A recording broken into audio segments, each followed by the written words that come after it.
my head with beautiful words written on a 30-year bender.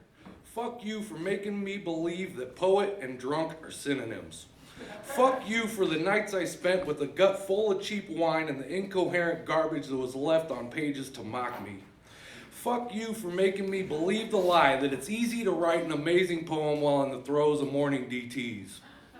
And fuck you for being able to pull off being a poet while drunk. Because when I'm drunk, it's apparent that I'm nothing but a drunk who happens to own a typewriter. All right, this is called If Only the Good Die Young. It's no wonder I'm growing old. A willful exercise in the fine art of angst. That's what I told myself the smashed bottles, broken ribs, and flipped cars were.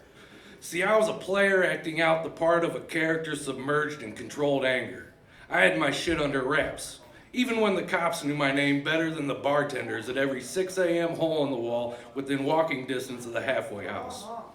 See, I was convinced that I'd converted low life into high art. A high-speed chase, a heroin habit, a gunslinger's agenda, these were part of the motif in the composition I was creating with bad attitude, fuck you, I don't give a damn, hurricane whirlwind spinning cross country. See, I told myself I'd honed a craft that most are scared to perfect. I was an artist, and felony's my canvas. For every 1,000 committed, there's only one in the books, was a misplaced pride overheard falling from my lips.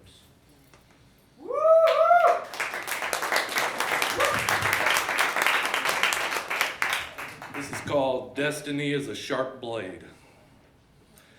I had to break down the door more than once. I had to hide kitchen knives for safety. We drank, fought, shot drugs, and fucked. One night, her hand went through plate glass as I slammed the front door behind me, slitting her wrist where hidden blades couldn't reach. And suddenly I was aware that some scars are destined for certain flesh.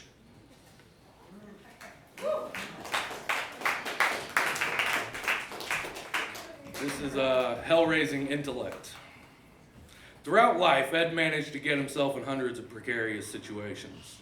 He was often heard saying, "I'm the smartest dumb motherfucker you'll ever meet."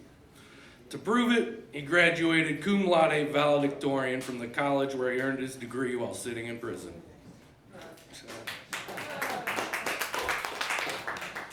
This is Den of Demons. The last house on the block was ours. Neighborhood kids said it was haunted. They could hear screams, doors slamming, glass breaking, evil howling from a block away.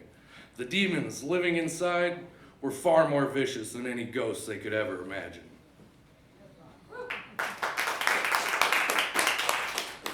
This is called Jesus Got Himself a Chrome 45. A rosary tattoo wraps around his hand and wrist, but you'll never hear him mutter a Hail Mary for the sins the tears on his face represent. He's known to take an eye for $1 and would rather serve time than turn the other cheek. Yesterday, Jesus showed us his new piece by shoving its barrel in the face of a junkie begging forgiveness. Someday, Jesus, someone is going to nail your ass to a cross.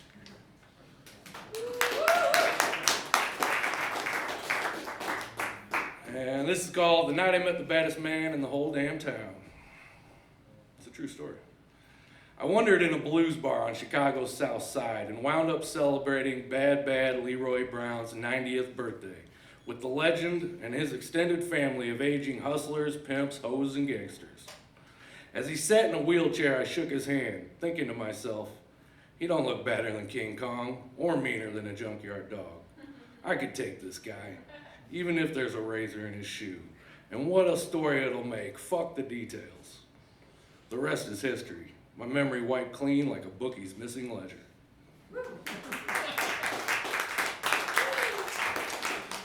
This is the last one. It's called It's Simple, Really. For some, poetry is about rainbows, birds, and miscellaneous beautiful bullshit. For others, poetry is about abstract shit that I don't get. But for me, poetry is a way to stave off the noose just a bit longer.